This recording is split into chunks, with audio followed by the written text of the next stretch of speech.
oleh teman saya.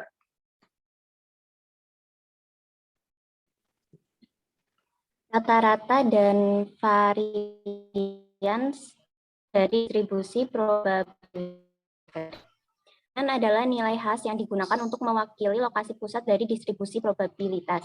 Mean dari distribusi probabilitas juga disebut sebagai nilai yang diharapkan. Mean dari distribusi probabilitas yaitu mu sama dengan sigma x kali px. Varians dan standar deviasi. Mengukur jumlah spread dalam distribusi, langkah-langkah komputasinya adalah 1. Kurangi rata-rata dari setiap nilai dan kuadratkan selisihnya. 2. Kalikan setiap selisih kuadrat dengan probabilitasnya. 3. Jumlahkan produk yang dihasilkan untuk sampai pada varians. Standar deviasi ditemukan dengan mengambil akar kuadrat positif dari varians. Varian dari distribusi probabilitas yaitu sigma kuadrat sama dengan sigma x kurangi mu kuadrat dikali px.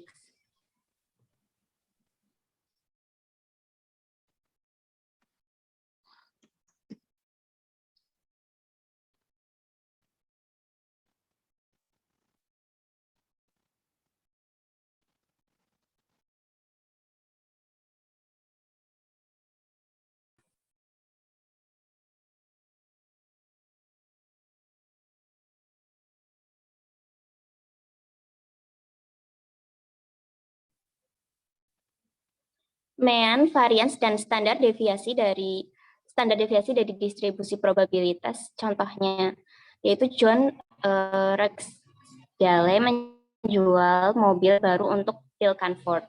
John biasanya menjual mobil paling banyak pada hari Sabtu.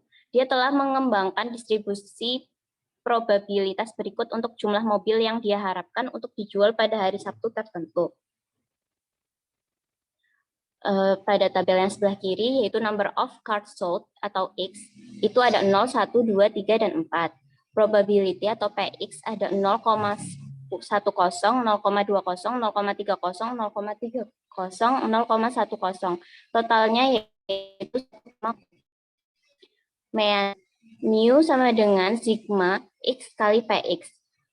Sama dengan 0 dikali 0,10 ditambah 1 kali 0,20 ditambah 3 kali 0,30 ditambah 4 dikali 0,10 sama dengan 2,1. Kemudian X ada 1, 2, 3, dan 4.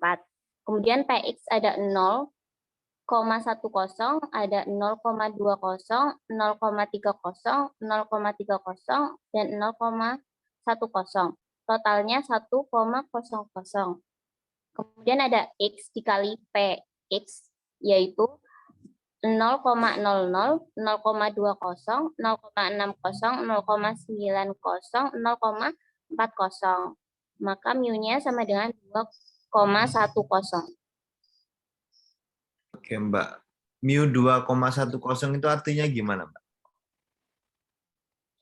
Itu jumlah semua dari X kali PX, Pak. Ya, artinya misalkan ditanya mu itu menggambarkan apa sih? Mean itu apa sih? Mean itu Rata-rata. Rata-rata. Berarti 2,10 itu Rata-rata penjualan dari penjualan mobil yang diharapkan dijual di hari Sabtu. Oke. Karena apa namanya dia begini ya. Nah, pertanyaannya gini. Kalian bingung nggak tiba-tiba kenapa kok ini ada probabilitasnya? Misalkan ada yang bertanya kayak gitu. Misalkan kayak gitu. Ini kan di sini kan dijelaskan bahwa John telah mengembangkan distribusi probabilitas. Jadi probabilitas ini itu sudah diambil dari apa? Dari data historisnya gitu loh. Jadi dia menghitung probabilitasnya menggunakan pendekatan empiris, tapi nggak disebutkan di soal ini, tapi tiba-tiba sudah disajikan saja probabilitasnya seperti ini. Itu. Kalau di kasusnya yang Mas Fauzan header tadi itu di pendekatan yang kita gunakan pendekatan probabilitas klasik, jadi kita bisa menghitung langsung gitu kan. Tapi kalau ini kita nggak bisa menghitung langsung gitu. Tapi dia sudah disajikan dengan probabilitasnya. Poin dari yang kita pelajari di sini bahwa kita ingin menghitung min-nya atau rata-ratanya. Oke, silahkan lagi Mbak, lanjutkan.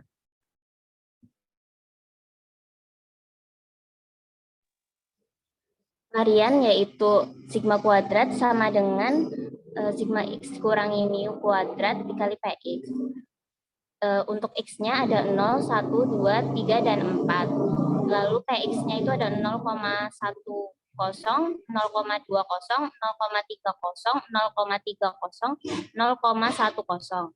Kemudian x-nya dikurangi mu, jadi 0 dikurangi 2,1, 1 kurangi 2,1, 2 kurangi 2,1, 3 dikurangi 2,1, 4 dikurangi 2,1. Kemudian x kurangi mu dikuadratkan menjadi 4,41, 1,21, 0,01, 0,81, 3,61. Kemudian x dikurangi mu kuadrat dikali px menjadi 0,441, 0,242, 0,003, 0,243, 0,361. Sigma kuadratnya sama dengan 1,290.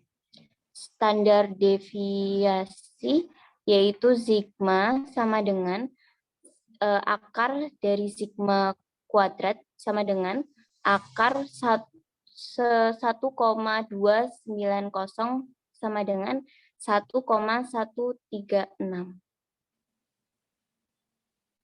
Mbak, saya mau tanya sebelum kita sebelum kita dalami tentang distribusi probabilitas ya. Bedanya varian sama standar deviasi tahu nggak Mbak apa?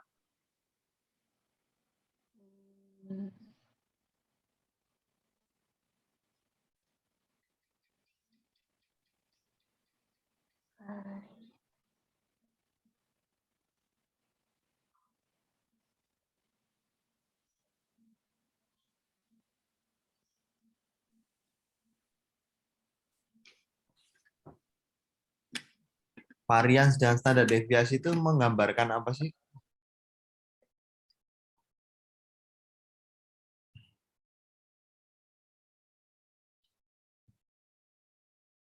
Ini saya tadi bertanya ini membahas chapter-chapter sebelumnya yang harus kita sudah finish di pertemuan-pertemuan sebelumnya. Varians sama standar deviasi itu ada di ukuran angka, measure, pengukuran angka. Kemudian tadi probabilitas itu ya ada di probabilitas juga pertemuan sebelumnya. Saya pengen review aja, jangan sampai lebih baik kita nggak selesai chapternya tapi kalian paham daripada kita selesai tapi kalian nggak ada yang paham. Gitu. Apa Mbak, varian sama standar deviasi bedanya apa?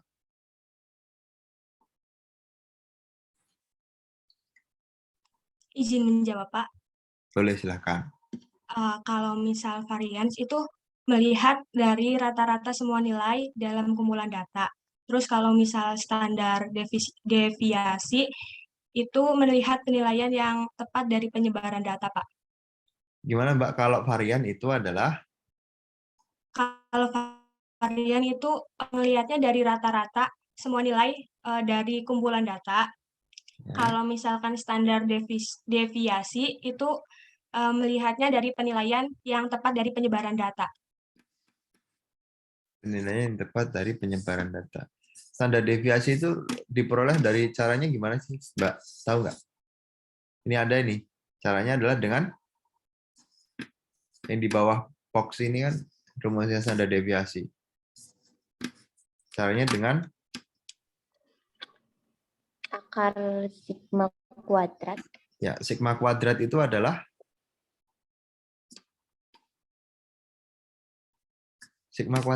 apa, Mbak? Varian. Ya, berarti standar deviasi itu cuman varian yang diakarkan. Berarti varian sama standar deviasi itu sama atau beda? Bukan sama atau beda ya. Nasi sama bubur sama-sama nasinya kan. Bubur nasi sama nasi. Sama kan? Tapi cuman beda bentuk aja. Satunya dibuat bubur, satunya dibikin nasi. Nah, ini juga begitu. Satunya varian, satunya standar deviasi. Tapi dia komposisinya sama. Hanya saja apa namanya standar, yang namanya standar itu berarti apa? Sudah terstandarkan kan, terstandarisasi kan. Makanya dia menggunakan standar. Varian sama standar deviasi itu kan sama-sama mengukur persebaran seperti yang dibilang sama Mbak Dika Damianti tadi itu. Atau mengukur simpangan data individual terhadap rata-ratanya. Simpangan data individual terhadap rata-ratanya itu gimana toh? Nah ini loh, X di minus mu. Mu itu kan rata-ratanya. X itu nilai individual, data individual, nilai individualnya. Nah simpangannya berapa terhadap mu? Semakin dia jauh dari mu, semakin simpangannya besar juga kan? Ya enggak?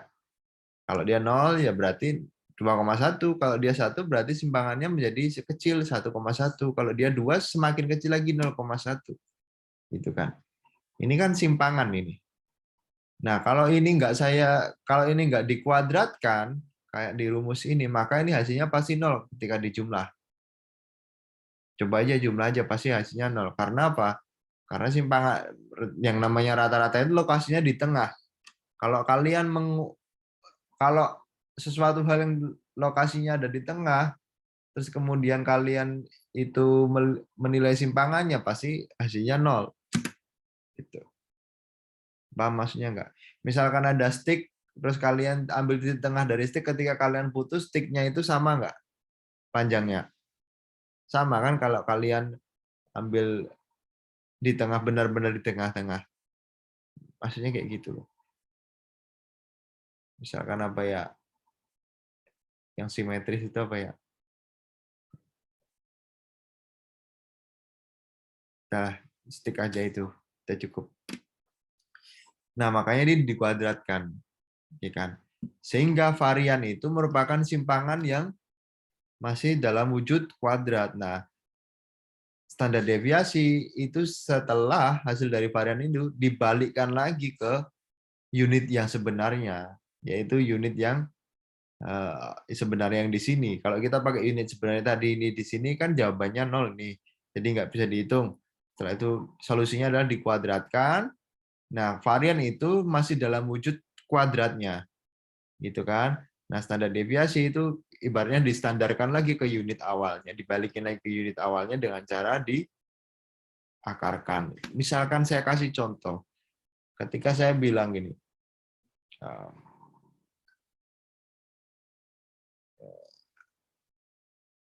kalian ini, misalkan gini, nilai ujian statistika rata-rata itu mendapatkan 7 dengan standar deviasi 1,2. Misalkan gitu. Jadi rata-rata kelas ini mendapatkan nilai ujian statistika itu 7 dengan standar deviasi 1,2. Terus saya bilang, siapa ya, Mbak Tarisa yang sekarang presentasi. Mbak Tarisa mendapatkan nilai statistika 1 standar deviasi di atas rata-rata. Jadi dia memiliki nilai statistika 1 standar deviasi di atas rata-rata. Jika rata-ratanya 7, standar deviasinya 1,2, maka tinggal ditambah aja 7 plus 1,2. Jadi nilainya adalah 8,2. Paham nggak? Kalau saya bilang, Mbak Tarisa punya nilai statistika 1 standar deviasi di bawah rata-rata, maka kalau di bawah rata-rata berarti kurang dari rata-rata kan? Maka 7 dikurangi 1,2. Jawabannya 6,8. Jadi nilai Mbak nilai statistika Mbak, tadi saya itu 6,8. Kalau kita pakai standar deviasi, kita bisa kayak gitu. Karena nilainya sudah kembali ke nilai aslinya. Tapi kalau kita pakai varians, kita nggak bisa kayak gitu. Paham ya? Oke, lanjutkan, Mbak.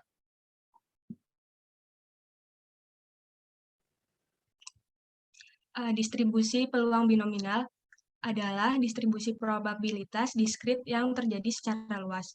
Untuk karakteristik dari distribusi peluang binominal, yang pertama yaitu hanya ada dua kemungkinan hasil pada percobaan tertentu dari suatu eksperimen. Yang kedua, hasilnya saling eksklusif. Yang ketiga, variabel acak adalah hasil perhitungan. Yang keempat, setiap percobaan tidak tergantung pada percobaan lainnya. Untuk rumus distribusi binominal probabilitas, yaitu Px sama dengan N, yaitu jumlah percobaan, C menunjukkan kombinasi, X variabel acak yang didefinisikan sebagai jumlah keberhasilan dikali Pi peluang berhasil pada setiap percobaan, lalu dikali hasil dari 1 dikurangi Pi, kemudian dikali dengan jumlah percobaan dikurangi X sebagai variabel acak. Untuk rumus rata-rata distribusi binominal, yaitu mu rata-rata sama dengan jumlah percobaan dikali peluang berhasil dalam setiap percobaan.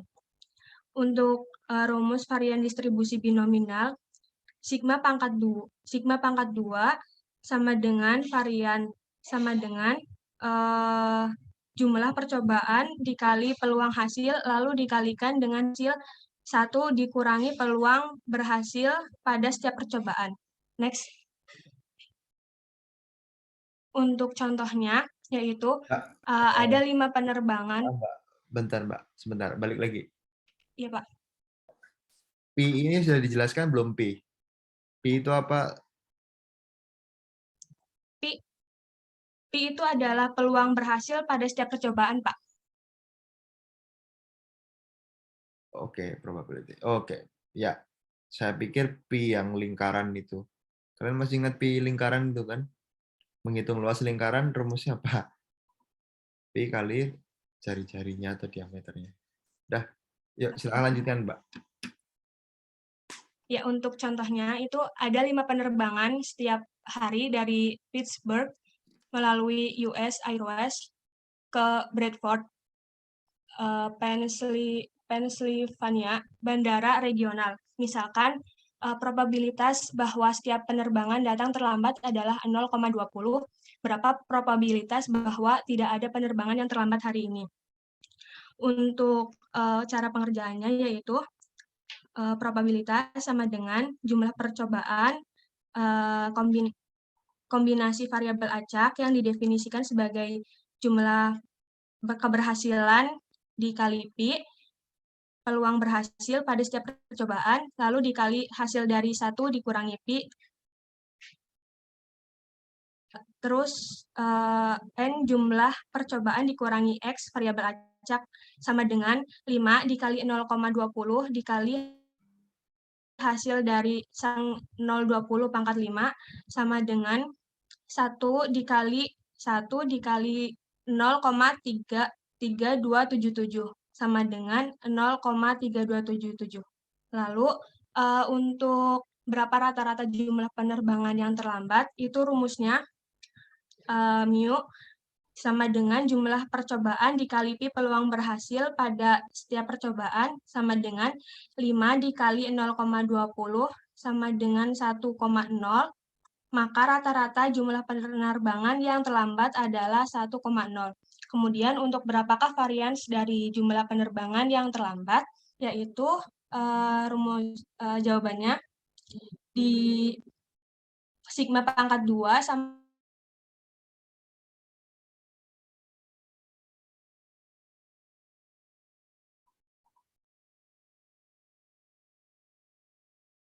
percobaan sama dengan dikali 0,20 lalu dikali dengan hasil 1 kurang 0,20 sama dengan 5 dikali 0,20.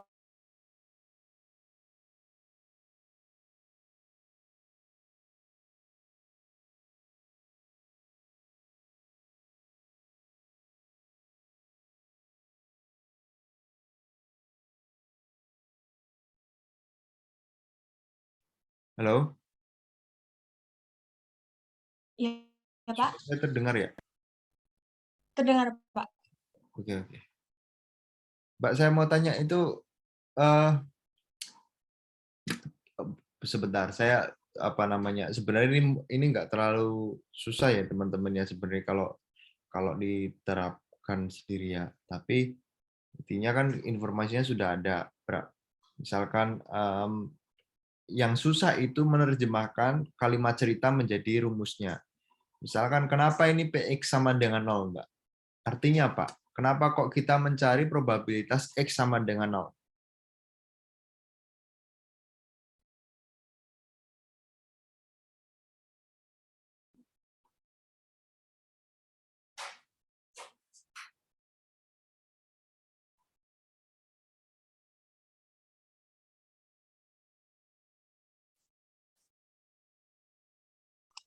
Karena di soal itu ditanya berapa probabilitas bahwa tidak ada penerbangan yang terlambat hari ini.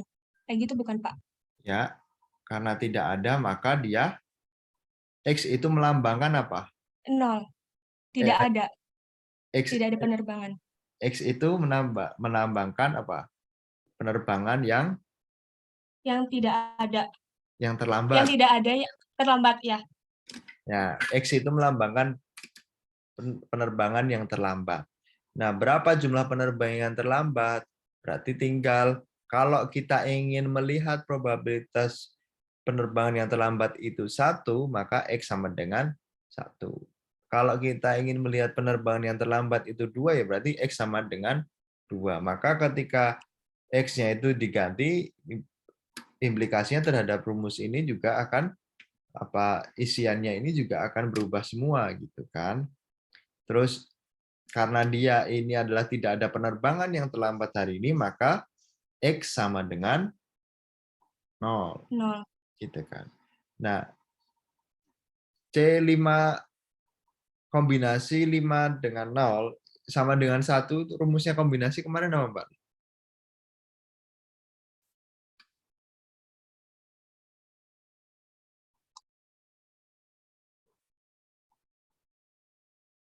Yaitu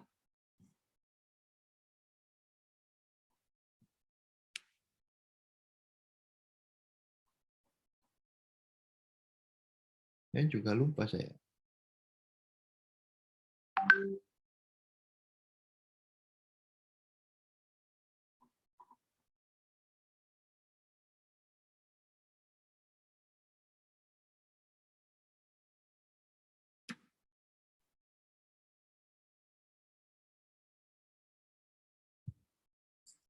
N faktorial dibagi R faktorial dikalikan N minus R faktorial. Berarti N-nya berapa? 5. Kan? Dibagi R-nya berapa? 0. Ya kan? 0 faktorial ya 0. 5 minus 0, 5 faktorial. 5 faktorial kali 0 faktorial ya berarti 0 faktorial kan? Berarti 5 bagi 0 jawabannya adalah 1. Udah. Paham ya? Insya Allah paham, Pak. Oke, silahkan. Lanjutkan lagi yuk. Ya, untuk selanjutnya akan dilanjutkan oleh teman saya.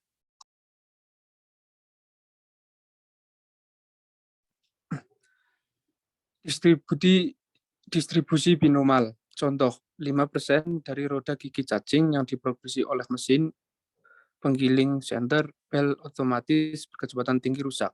Berapa pulang bahwa dari 6 roda gigi yang dipilih secara acak tidak ada yang cacat?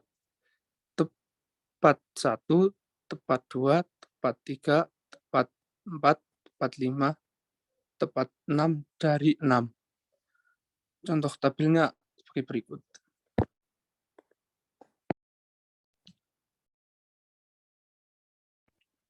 Next. Mas dijelaskan dulu maksudnya apa ini, Mas? Masa langsung next saja. Tabel 6 binomial probabilities for Bentar, Pak.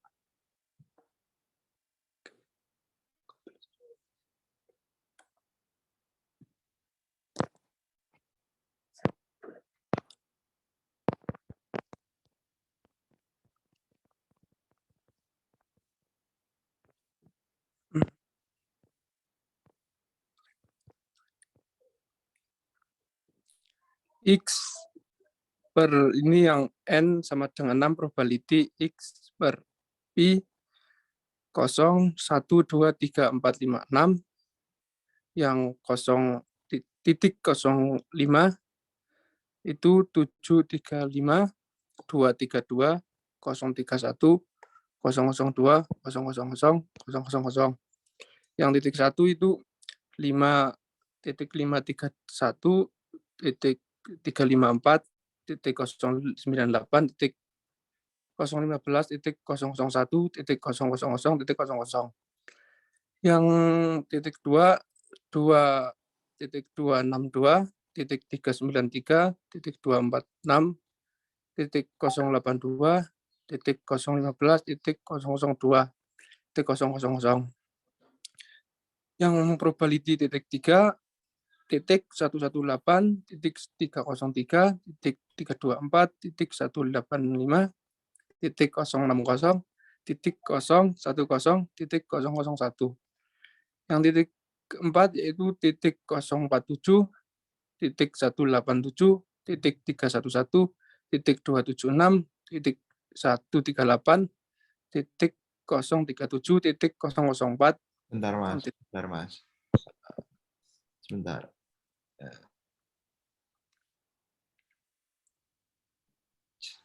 Jadi gini, coba saya bantu jelasin ya, Mas. Coba.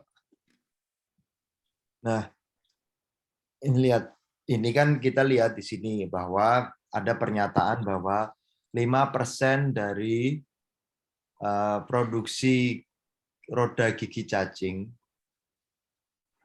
oleh mesin penggilingan itu akan rusak. Jadi ketika kita memproduksi, misalkan ada pabrik, ketika dia produksi sebuah alat, jadi contohnya adalah roda gigi cacing. Roda gigi cacing bentuknya apa saya nggak paham ya. Intinya roda gigi cacing untuk alat penggilingan kayaknya. Itu ketika diproduksi, dari total semua produksi itu mesti ada 5% yang rusak. Berarti apa? Probabilitas terjadinya kerusakan adalah 5%. Paham maksudnya enggak? Iya, Pak. Misalkan saya tanya, saya misalkan pemilu dari 100 orang itu 5 orang itu tidak nyoblos atau abstain. Berarti probabilitas orang abstain itu adalah 5%, tinggal 5/100. Nah, ini sudah disajikan dalam bentuk persentase 5%. Berarti gini, untuk mengartikan binomial kan ada 2 hasil outcome ya dalam distribusi binomial, yaitu sukses sama gagal. Untuk mengartikan sukses dan gagal itu bukan berarti sukses itu menang, gagal itu kalah, bukan begitu. Sukses itu artinya adalah kejadian yang ingin dimunculkan dan itu muncul.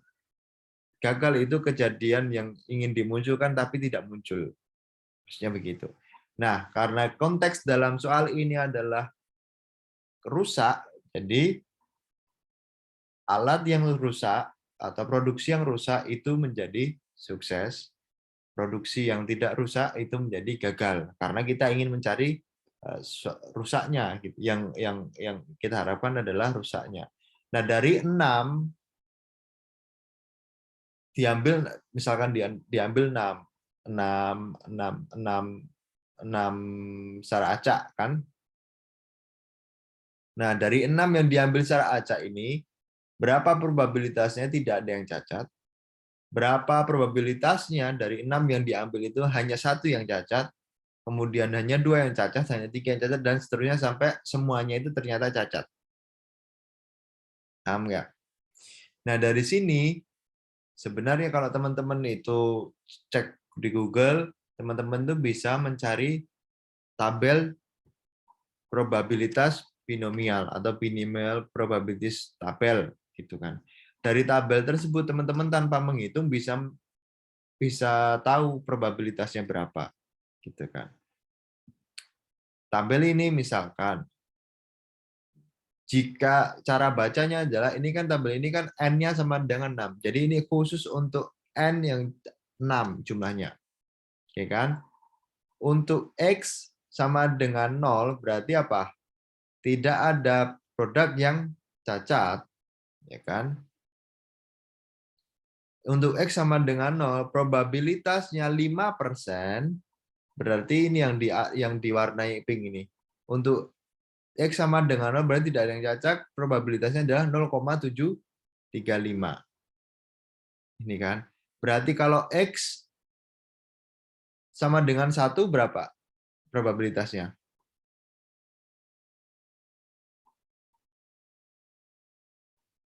Jadi ini. 0,232, Pak. Oke, 0,233. Jadi caranya kayak gitu. X ini adalah jumlah suksesannya. Kalau dia cacat, tidak ada yang cacat berarti 0 kan. Kalau ada yang cacat 1 berarti suksesnya ada 1 dan seterusnya. Yang ini adalah probabilitasnya. Probabilitasnya terjadi kejadian suksesnya. Karena sudah 5% berarti dia ada fix di 5% ini. Tinggal kita lihat aja, kalau 0 dia maka 0,735 probabilitasnya. Kalau 1 0,232, kalau 2 berarti 0,031 dan seterusnya sampai selesai itu.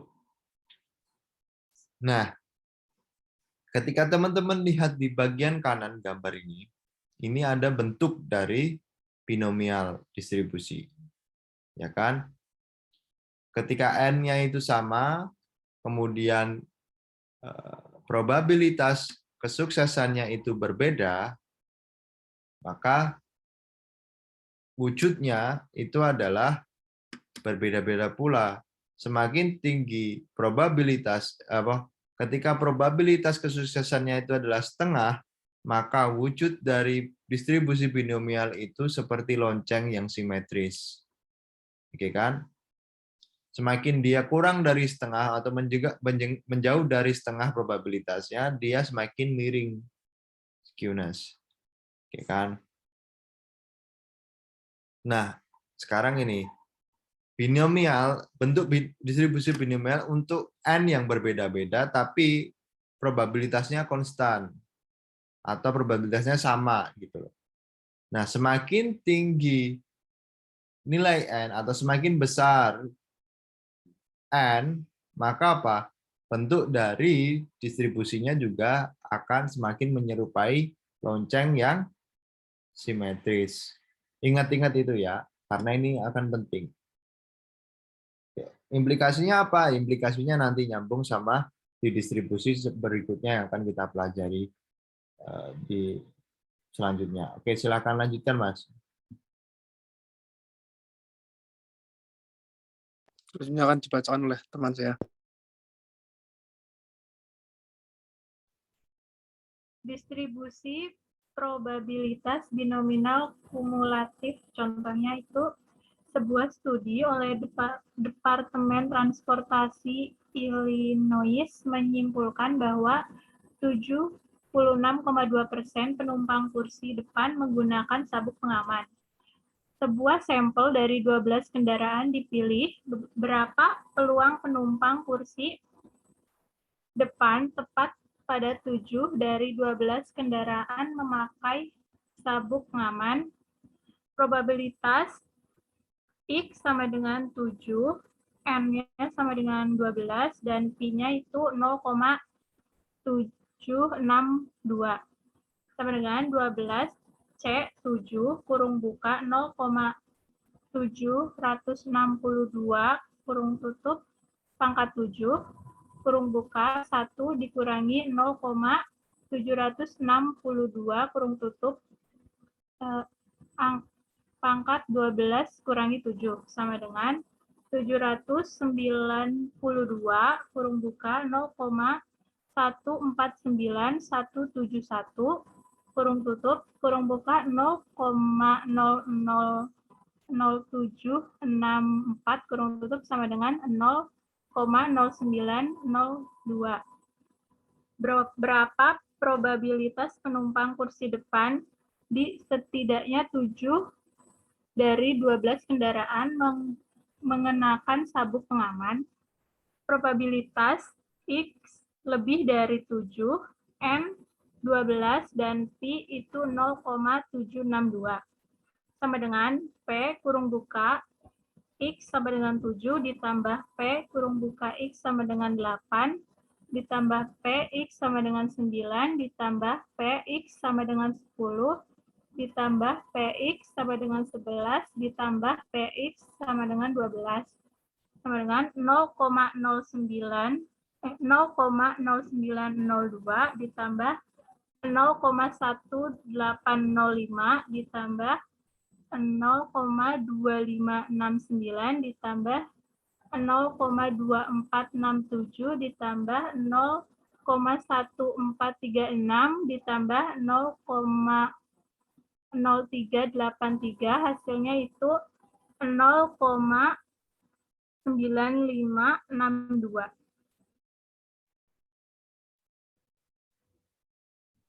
Oke, kumulatifnya apa sih, Mbak? Kan kalian sering dengar kata-kata setelah dikumulatifkan. Secara kumulatif itu, kumulatif artinya apa? Menambah, Pak. Oke, menambah atau terakumulasi. Ya, akumulasi kemudian menjadi kumulatif gitu ya. Sama, masih satu bahasa. Nah, berarti kalau kumulatif itu menambah, malah oleh karena itu ini ditambahkan probabilitas X sama dengan 7, 8, 9, 10, 11, dan 12 di akhir itu. Nah, kenapa? Karena lihat pertanyaannya. Berapa probabilitas penumpang kursi depan setidaknya 7 dari 12 kendaraan mengenakan sabuk pengaman. Berarti kalau setidaknya 7, berarti kalau ada probabilitas mengenakan 7 bisa, mengenakan 8 juga bisa, yang mengenakan 9 juga bisa, yang mengenakan 10 juga bisa, yang mengenakan 11 juga bisa, dan mengenakan 12 ya juga bisa. Kan setidaknya 7. Kalau saya bilang setidaknya yang hadir di kelas ini ada 10, saya akan mulai kelas. Berarti kalau yang datang 12, saya mulai kelas nggak? Mulai, Pak. Mulai kan? Kalau yang datang 13, saya mulai kelas. Kalau yang datang 14, saya juga mulai kelas sampai yang datang maksimal. Kayak gitu. Makanya probabilitasnya kemudian dijumlahkan. Gitu loh. Jadi, lagi-lagi teman-teman saya ingatkan lagi, yang sulit dari probabilitas ini bukan menghitungnya. Yang lebih sulit adalah memahami soal ceritanya atau memahami kontekstualnya dan kita terapkan ke dalam matematikisnya. Itu yang lebih susah. Oke, silakan Mbak, lanjutkan lagi.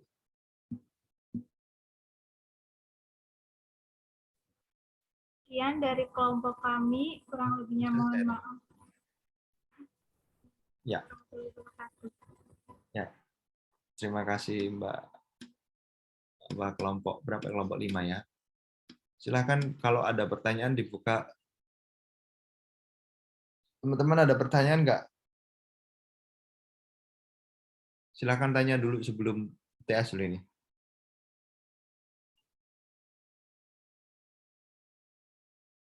Teman-teman? Ada pertanyaan?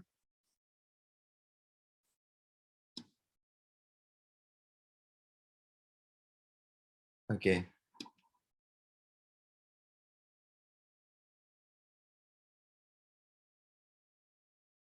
Belum ada, Pak. Ya.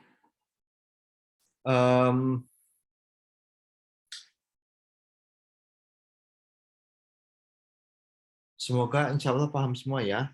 Bismillah ya. Ya, kalaupun nggak semua ya nggak semua materi yang disampaikan ya paling nggak ada yang nyantol 1 slide, 2 slide sudah alhamdulillah lah ya. Yang penting ada yang masuk gitu aja. Itu saya stop dulu.